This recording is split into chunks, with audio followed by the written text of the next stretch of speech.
Co-powered by Techno. फलस्तीन का जिक्र आया, ईरान का जिक्र आया, इजराइल का जिक्र आया। हमास, हूती और हिजबुल्ला, इनके साथ कोई कैसा खड़ा हो सकता है? राष्ट्र के साथ खड़ा हुआ जा सकता है। एक राष्ट्र दूसरे राष्ट्र के साथ खड़ा हो सकता है, उसकी पीड़ा के साथ खड़े हो सकते हैं, लेकिन इन आतंकी संगठनों के साथ भारत नहीं खड़ा हो सकता, ना होना चाहिए। हम नसरुल्लाह की मौत का शोक क्यों मनाएंगे? हमारी गैरत इतनी वो हो गई कि हम नसरुल्लाह पर रोएंगे?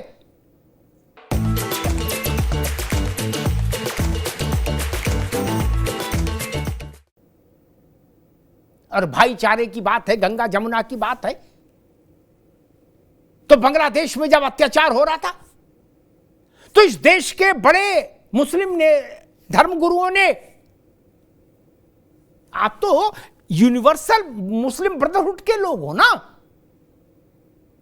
वैश्विक संगठन है आपका, तो मौलाना साहब हैं, बाकी लोग हैं, मुन्ना खान साहब हैं, और बड़े बड़े लोग हैं इस देश में, मुसलमानों के धर्माचार्य, आलिम। उन लोगों को बांग्लादेश के नई हुकूमत से कहना चाहिए था, मोहम्मद यूनुस से, कि ना ये ठीक नहीं, हिंदुओं के साथ अत्याचार नहीं होना चाहिए। नहीं कहा ना। आप हमास पर तो पहुंच जाते हो राय देने, नसरुल्लाह के लिए पीड़ा है आपको, लेकिन बगल में आप जिस देश में रह रहे हो वहां के पूर्वज वहां मारे जाए, वहां से जो पहले बांग्लादेश गए वो मारे जाए, आपको दिक्कत नहीं। एक बात आती है कि अल्पसंख्यकों को, मौलाना साहब, भारत से ही कट के पाकिस्तान बना और पाकिस्तान कट के बांग्लादेश बना। जब पाकिस्तान बना था 1947 में, तो वहां कितने प्रतिशत हिंदू थे? और जब इंदिरा गांधी के समय में 71 में बांग्लादेश बना तो वहां कितने परसेंट हिंदू थे? आज वो हिंदू कहां गए? आकाश ले गया, पाताल निकल गया। 17% हिंदू था बांग्लादेश में, आज 7 भी नहीं बचा, 2-3% बचा। यही हाल पाकिस्तान में हो गया। कहां गए लोग? इस पर नहीं बोलेंगे कोई। इस पे भाईचारा मौन है, इस पे गंगा जमुना दोनों मौन है। और आप तो ईरान से तुरान तक एक ही मांग करते हो कि सारे दुनिया के मुसलमानों एक हो जाओ। आपका तो संगठन है ना, इस्लामिक कंट्रीज का एक संगठन है बाकायदा। क्या दुनिया में किसी दूसरे धर्म के अनुयायी राष्ट्रों ने ऐसा कोई संगठन बनाया क्या मौलाना साहब? आपने देश के आधार पर संगठन नहीं बनाया, निर्गुण सम्मेलन जैसा नहीं बनाया, राष्ट्रकुल जैसा कोई संगठन नहीं बनाया। आपने क्या बनाया? इस्लामिक मुल्कों का संगठन। इसके जवाब में क्रिश्चियन मुल्कों का संगठन बनता था। फिर क्या होता? ये तरीका अच्छा है क्या? और आप कह रहे हो कि धर्म पर बात नहीं होनी चाहिए, सारे मुस्लिम देश एक हो जाओ। नसरुल्लाह मारा गया, बोले मुस्लिम राष्ट्रों की संगठन की बैठक बुलाओ। क्यों भाई?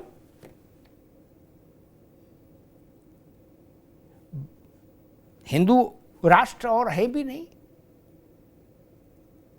लेकिन अगर होते भी तो हिंदू ऐसी कोशिश नहीं करता। और बार बार मुन्ना खान साहब कह रहे हैं कि दलितों का प्रवेश वर्जित है। ये झूठ है, असत्य है, भ्रामक है, और ये डिजाइन्ड वो है कॉन्स्पिरेसी।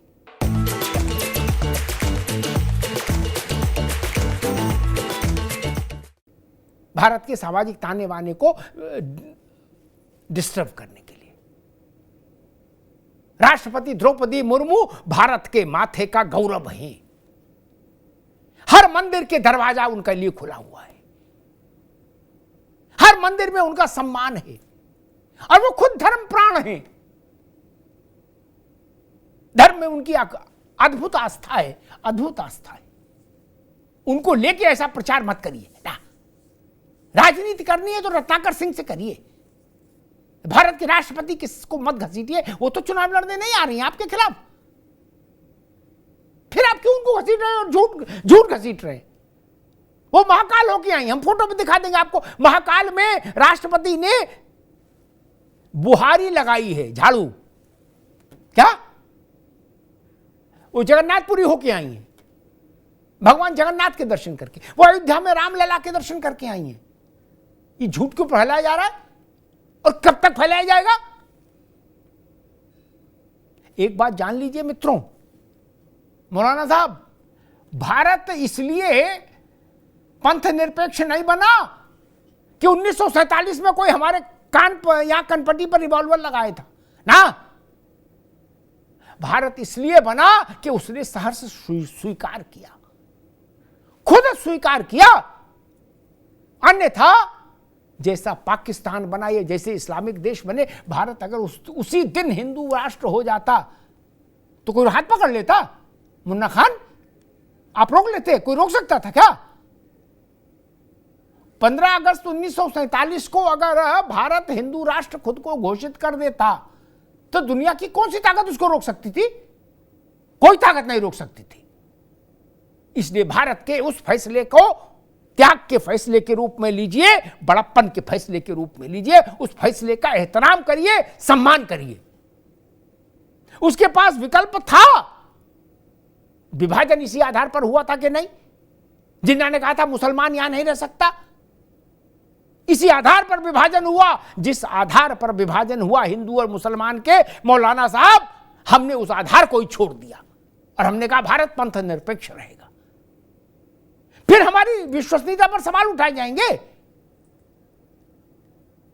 अंबेडकर ने जो बात कही थी, आज मैं ईरान के सर्वोच्च नेता को जब सुन रहा था, आयतुल्लाह को, तो मुझे अंबेडकर साहब का वो वक्त की बात बार बार मेरे मस्तिष्क में कौंध रही थी। क्या आप राष्ट्रीयता को नहीं मानते? आप केवल मुस्लिम ब्रदरहुड को मानते हैं। इसीलिए वो कह रहे थे दुनिया भर के मुसलमानों एक हो जाओ। ये नहीं कह रहे थे ईरान के मुसलमानों ये लड़ने को तैयार हो जाओ, लेबनान के मुसलमानों तैयार हो जाओ, नहीं। वो कह रहे दुनिया भर के मुसलमान तैयार हो जाओ, दुश्मन पर कहर बन के टूटना है।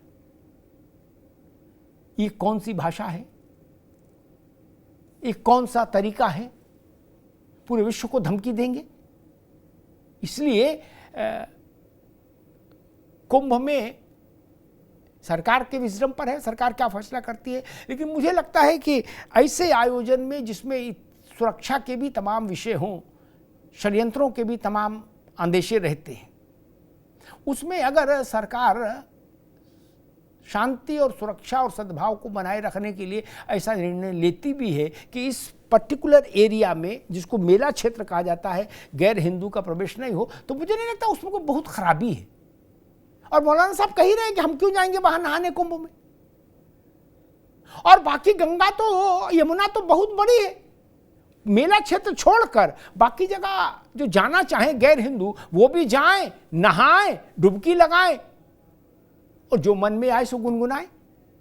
लेकिन उस क्षेत्र की पवित्रता अक्षुण्य रहनी चाहिए, ये जरूरी है। धन्यवाद। Co-powered by Techno.